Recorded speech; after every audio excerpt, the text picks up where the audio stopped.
Pemirsa, korban dugaan penipuan umroh Hanania Travel bertambah menjadi lebih dari 1.200 orang. Ya, total kerugian diperkirakan lebih dari 35 miliar rupiah.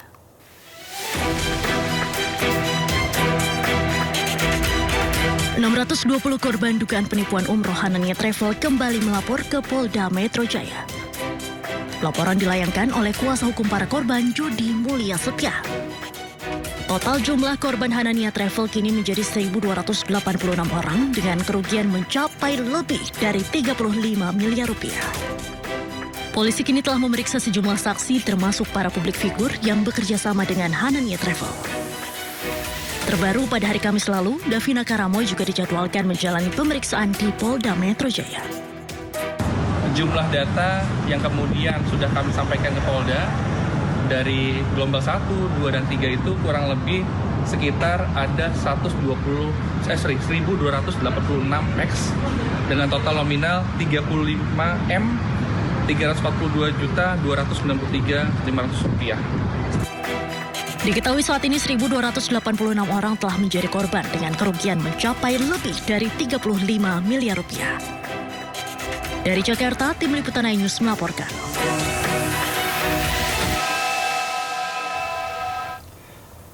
Pemirsa, polisi menggagalkan penyelundupan narkotika jaringan Malaysia-Indonesia. 2 tersangka ditangkap dengan barang bukti puluhan kilogram sabu dan ketamin.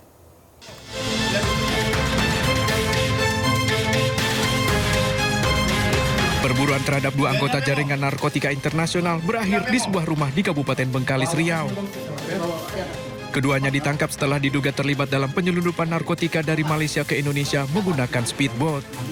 Dari jaringan ini, polisi menyita barang bukti 48 kg sabu, 15 kg ketamin, dan 20.000 butir ekstasi. Dalam aksinya, satu pelaku berperan menyiapkan speedboat, sementara satu lainnya sebagai perantara penyewa kapal untuk menjemput narkoba dari Malaysia. Polisi menyebut jaringan ini dikendalikan oleh seorang buronan warga negara Indonesia dan Malaysia. Tim gabungan Subdit 4 Baris Krim Polri bersama Satgas NIC berhasil mengamankan 2 orang laki-laki berstatus DPO, yakni dengan inisial S alias Likin dan IB dalam kasus narkotika senilai lebih dari 137 miliar rupiah. Pengungkapan ini merupakan hasil kerjasama antara personel Subdit 4 dan Satgas NIC Baris Krim Polri serta Bea Cukai Bengkalis Provinsi Riau. Penyidik terus melakukan pengembangan untuk membongkar seluruh jaringan narkotika lintas negara ini. Dari Jakarta, Helmi Sangjambati, iNews melaporkan.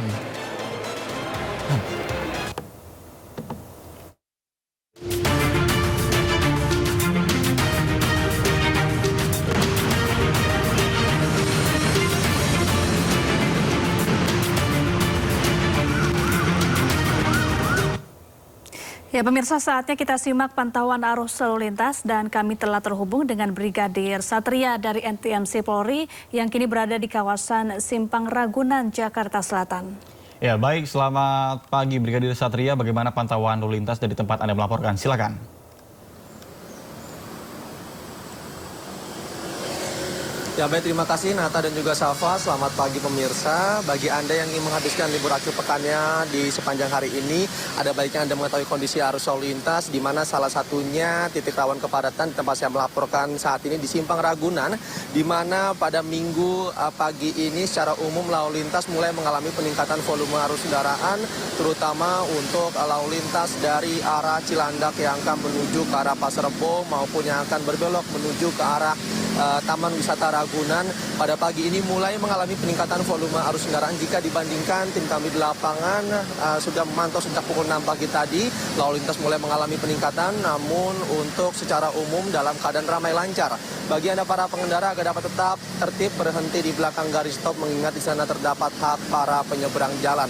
Sama halnya untuk kendaraan dari arah Pejaten ataupun Kuningan yang akan menuju ke arah Ragunan maupun yang akan menuju ke arah Cilandak juga mulai cukup ramai. Antrian kendaraan berkisar 4 hingga 5 kendaraan ke belakang, namun selepasnya lalu lintas dapat kembali normal. untuk lalu lintas atau kendaraan dari arah Pasar Rebo yang akan menuju ke arah Ragunan maupun yang akan menuju ke arah Cilandak pun juga mengalami ketersendatan atau perlambatan kecepatan menjelang traffic light.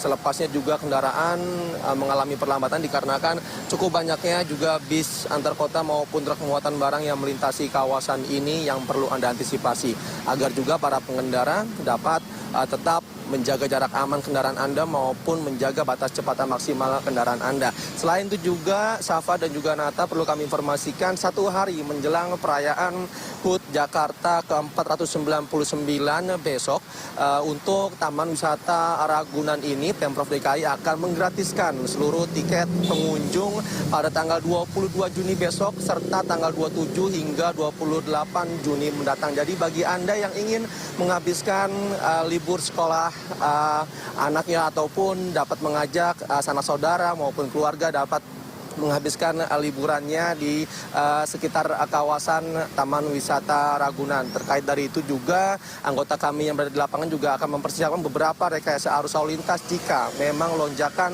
arus kendaraan terjadi terutama di kawasan Simpang Ragunan tempat saya melaporkan saat ini. Selain itu juga perlu kami informasikan berdasarkan data IRSMS Korlantas Polri, angka kecelakaan lalu lintas di seluruh Indonesia sepanjang hari kemarin telah terjadi kasus kecelakaan lalu lintas dengan rincian korban yaitu 10 meninggal dunia, 20 luka berat dan juga 135 luka ringan.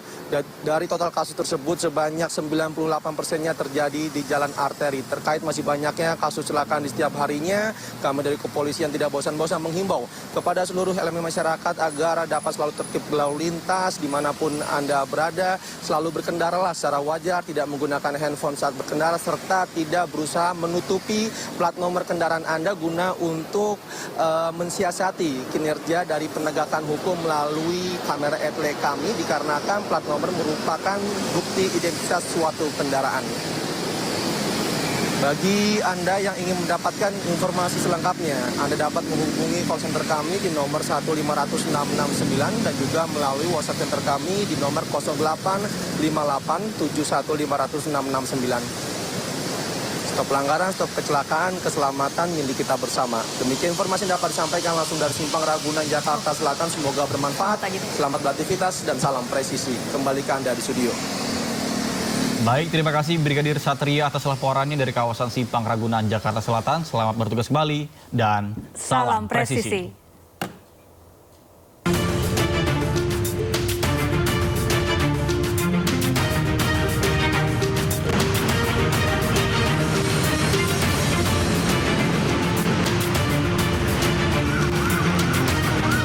Pemirsa, 1 orang tewas dan 2 lainnya luka-luka usai truk box dan sepeda motor dihantam kereta api Pangrango di perlintasan Jalan Alternatif Karangtengah, Sukabumi, Jawa Barat. Proses evakuasi korban berlangsung dramatis lantaran salah seorang korban berada di kolong truk.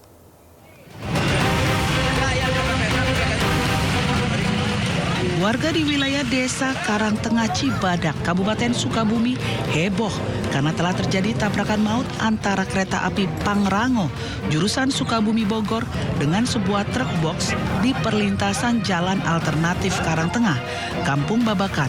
Bahkan 1 sepeda motor juga ikut terhantam oleh truk box yang terpelanting karena dihantam kereta api tersebut. Peristiwa ini menyebabkan pengendara sepeda motor yang bernama Doni tewas seketika di lokasi kejadian. Sementara seorang warga dan sopir truk luka berat. Proses evakuasi korban tewas berlangsung dramatis. Petugas yang dibantu warga mengalami kesulitan lantaran jasad korban tertimpa badan truk dan berada di bawah kolong truk. Setelah proses evakuasi selama setengah jam, jasad korban berhasil dikeluarkan dan langsung dibawa ke RSUD Sekarwangi. Kejadian ini disebabkan karena palang pintu yang sudah 2 tahun dibangun tidak berfungsi sehingga pengendara tidak mengetahui adanya kereta api yang melintas. Warga Karangtengah meminta kepada PT KAI agar segera memfungsikan pintu perlintasan tersebut karena sering memakan korban jiwa. Kejadian ini menyebabkan perjalanan kereta api menjadi terganggu karena kereta api sempat berhenti sebelum akhirnya kembali melanjutkan perjalanan. Dari Sukabumi, Jawa Barat, Budi Setiawan, iNews melaporkan. Pemirsa, 2 sepeda motor terlibat kecelakaan di Jalan Babakan, Kecamatan Tenjo, Kabupaten Bogor, Jawa Barat. Ya, akibat kecelakaan ini 3 orang mengalami luka parah.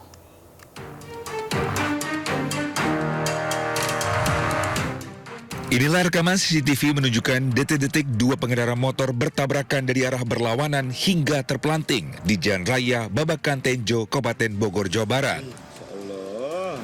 Kedua motor sama-sama berboncengan hingga mengakibatkan 3 orang luka parah dan dilarikan ke puskesmas terdekat. Sebelumnya, salah satu motor diduga hendak belok ke kanan secara mendadak dan langsung bertabrakan dengan motor lain yang melaju cukup kencang dari arah berlawanan. Jadi yang dari arah Babakan 1 orang, yang dari arah Tenjo itu 2 orang, sama ibu-ibu itu. Terus tadi pada dievakuasi kemana tuh? Waktu kejadian langsung dievakuasi ke pinggir sini, dari pinggir sini langsung dievakuasi bawa ke puskesmas Tenjo. Hingga kini ketiga korban masih dirawat tim medis lantaran mengalami patah tulang. Sementara kasus kecelakaan tersebut masih ditangani unit Gakum Polres Bogor. Dari Kabupaten Bogor, Jawa Barat, Iwan Setiawan, iNews melaporkan. Pemirsa, seorang pria ditemukan tewas dalam kondisi gosong di dalam gorong-gorong galian kabel di Pademangan, Jakarta Utara. Di dekat tubuh korban juga ditemukan gulungan kabel listrik.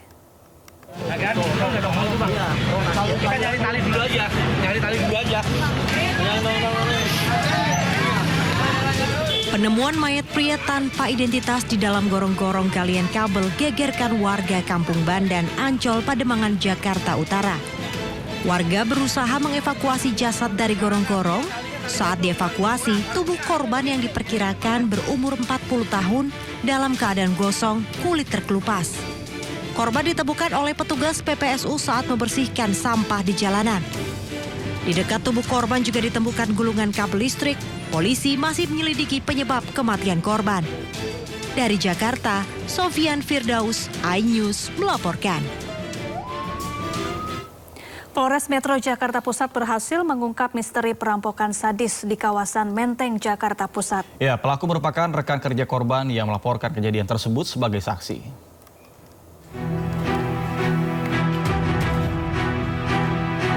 Misteri perampokan sadis di sebuah rumah yang dihuni MAH, seorang CEO perusahaan di Menteng, Jakarta Pusat pada 16 Juni lalu terungkap. Pelaku percobaan pembunuhan yang seolah-olah dirampok ternyata merupakan wanita berinisial T, rekan kerja korban yang menjabat sebagai komisaris di perusahaan yang sama. Dari hasil pemeriksaan secara bertahap, pelaku yang sebelumnya menjadi saksi memberikan keterangan yang berubah-ubah alias palsu. Awalnya melaporkan aksi perampokan dilakukan oleh 2 pria tak dikenal, masuk melalui lantai atas dan mendapati korban sudah bersimbah darah di lantai 2. Pelaku juga mengarang cerita brankas dibuka paksa dan emas batangan seberat 500 gram dirampok. Motif pelaku ingin menghabisi nyawa korban karena dendam dengan perkataan kasar korban saat bekerja bersama. Keterangan awal dari saksi yang ada di TKP pertama itu atau saudari T itu kita duga palsu. Kita temukan ternyata bahwa tidak adanya 2 orang yang masuk ke dalam rumah, melainkan pelaku dari penganiayaan yang dilakukan kepada saudara MHA itu ternyata dilakukan oleh saudari T sendiri. Kini korban masih menjalani perawatan di rumah sakit. Sementara pelaku dijerat pasal berlapis tentang percobaan pembunuhan dan perampokan dengan ancaman hukuman 8 tahun penjara. Dari Jakarta, Rani Sanjaya, iNews melaporkan.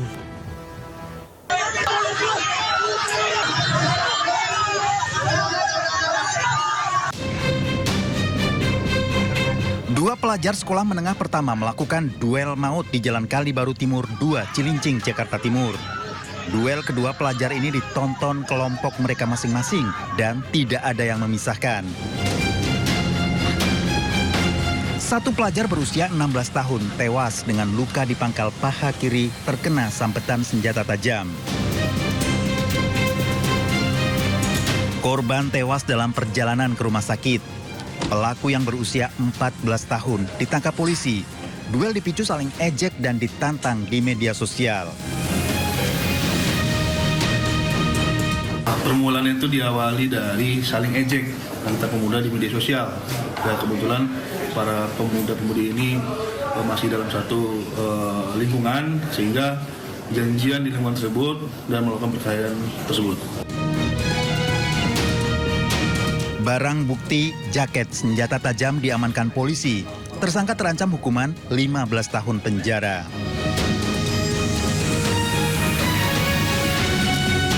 Dari Jakarta, Sofyan Firdaus, iNews melaporkan.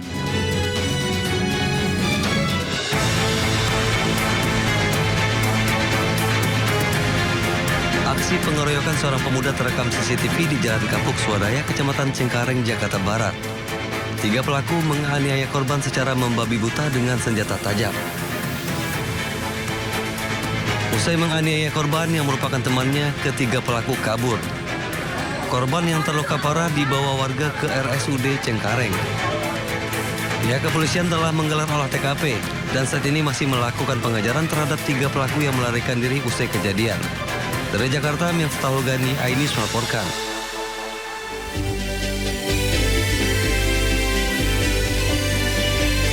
Pemirsa, selamat pagi, selamat datang di Sindo Today. Apa kabar, Nata? Kabar baik, Syafa. Syafa sendiri gimana? Baik, ini selamat menyambut libur panjang. Tapi bukan buat kita, Nata, buat anak-anak sekolah.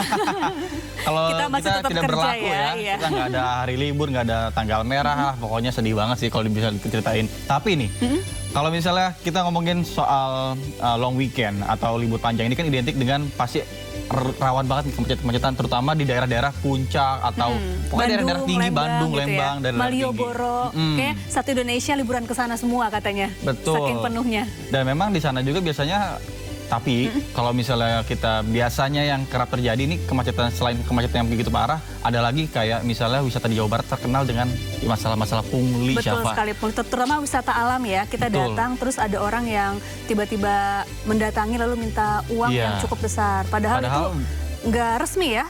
Padahal kita udah bayar tiket, tapi tiba-tiba ada aja tuh orang-orang yang entah itu alasannya apa, atau kalau misalnya pakai mobil dengan plat nomornya misalnya B gitu. Wah, orang ini tahu dari Jakarta nih. Kira-kira bisa segera dibenahi ya, sehingga para wisatawan bisa berlibur dengan nyaman dan aman. Nah, selain itu juga kalau sekarang mengingat saat ini sering hujan, tiba-tiba panas, terus juga ditambah lagi jalan-jalan banyak yang berlubang ya, terutama yang sering touring. Ini hati-hati juga kalau misalnya berangkat malam. Dan juga kita juga harus siapkan mungkin vitamin dan juga makan yang lebih sehat, cukup tidur supaya tetap sehat ya selama liburan karena cuaca yang tidak menentu itu, Nata. Betul sekali, dan tentunya kita akan membahasnya dalam program Sindo Today, program yang akan menghadirkan informasi-informasi terhangat hari ini bersama saya, Nata Arman. Dan saya, Syafa Ati Suryo. Dan sebelum kita memulai seluruh rangkaian Sindo Today, redaksi kami juga telah menyiapkan 3 berita pilihan, dan ini dia.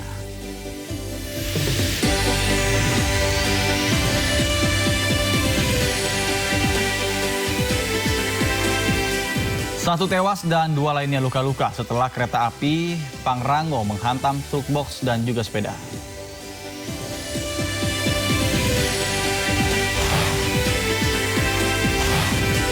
Setelah sempat dibuka, Selat Hormuz kembali ditutup oleh pemerintah Iran.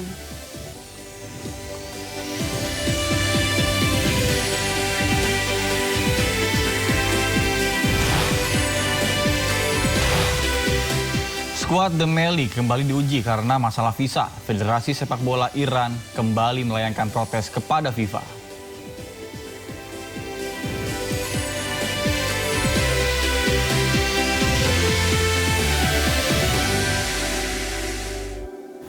Pemirsa Sindo Today, kita awali dengan informasi kebakaran melanda sebuah tempat pembuatan furniture di 8 rumah kontrakan di kawasan Kalideres, Jakarta Barat.